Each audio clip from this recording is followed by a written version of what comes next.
Thank you all for being here and welcome. My name is Kira Amstutz. I'm president of the Indiana Humanities Council, and we are absolutely delighted to welcome you to a conversation tonight that's part of a series of conversations that we host on First Fridays in Indianapolis.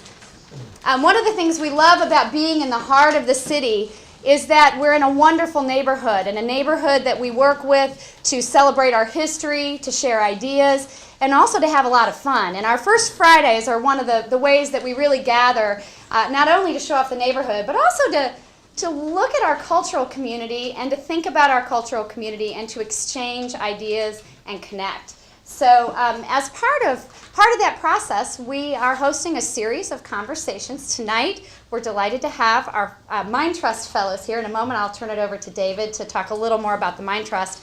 And what I hope you'll do is listen to the exciting work that's being planned by the Mind Trust Fellows, think a little bit about it, ask questions, share, because again, this is supposed to be a casual salon-type atmosphere, and we want you to participate. This is a conversation after all. Well, that's a big part of what we do at the Humanities Council. For those of you who aren't familiar with us, we are a nonprofit organization. Every state has a Humanities Council. We're affiliated with the National Endowment for the Humanities. And a big part of our mission is to connect folks, to inspire, to educate, and to challenge people to think a little more deeply about issues that connect us as humans. So we're glad you're here. With that, I'm happy to turn over the podium to David Harris, President and CEO of the Mind Trust, and former colleague in the Peterson administration. We're very glad you're here.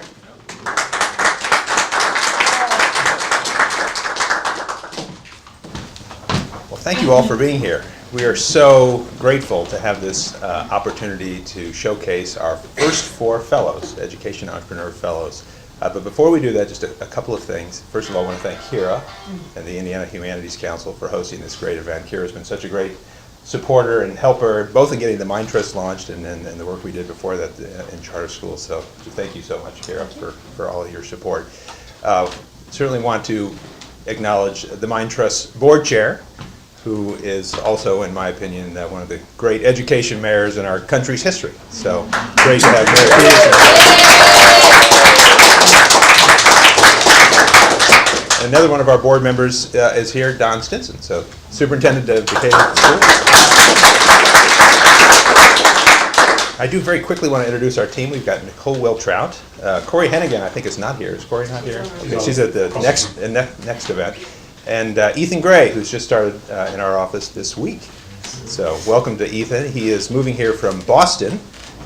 He has many talents, and I feel that it's a great coup for our organization to have Ethan here, and really a great coup for the city to have someone of his talent moving to Indianapolis.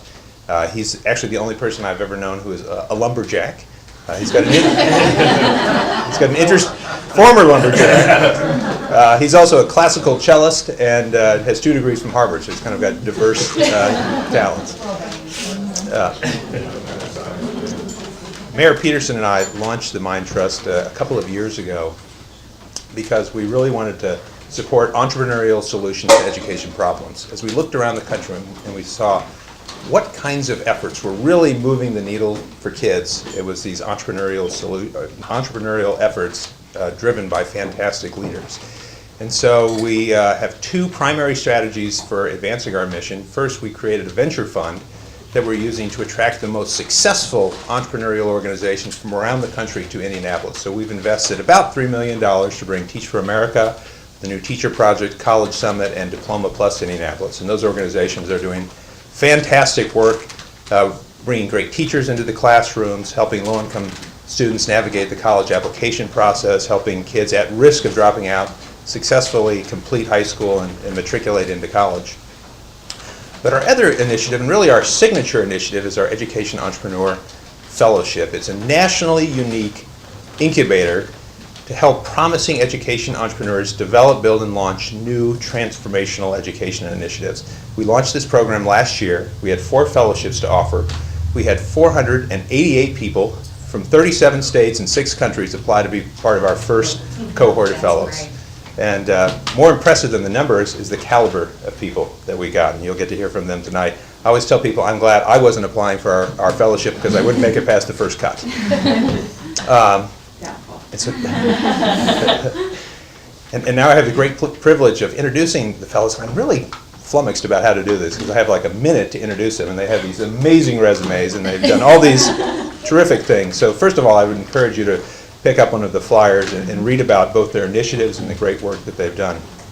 But first is Earl Martin Phelan, who has done some fantastic work on summer learning and is going to develop a new initiative here that we think can be not only hugely impactful for reducing the achievement gap in Indianapolis, but across the country. We're delighted. He's a 3-time winner of Fast Company's Social Capitalist Award. In 1997, he was honored by President Clinton with a Community Service Award.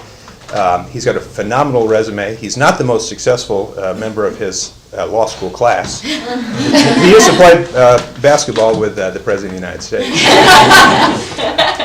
Next is Michael Vitz, Dr. Michael Vitz, who is doing some really creative work to break down the engagement gap, to get students more engaged in their learning so that they're more involved and having greater success. Before he came to the Mind Trust, he was on the faculty at Columbia, where he had done similar work than the work he's doing now related to comic books, and actually worked with Hoosier native Jim Davis on that work. Very, very great success they achieved. Celine Coggins is our next fellow, who's doing some really fascinating work. She has captured people's attention all across the country, figuring out how do we keep our best teachers in our urban schools. We lose about 50% of teachers in urban schools by the end of their 3rd year teaching. It's a huge problem. And nobody has done anything really to figure it out, and Celine has come up with some really creative ways of addressing that. She is a teacher. She is an experienced policymaker and has a PhD from Stanford, and is a great, great talent. We're delighted that she's here. And then finally, Abby Falick, who is launching an initiative to help provide students a gap year between high school and college so that they can be more successful in college, but it's internationally focused so that they can become better global citizens, which we all desperately need to do more of in this country. She recently won a business plan competition at Harvard Business School for the idea that she's using the fellowship to launch. So delighted to have all of them here. Please read more about them, and I will now turn it over to Earl.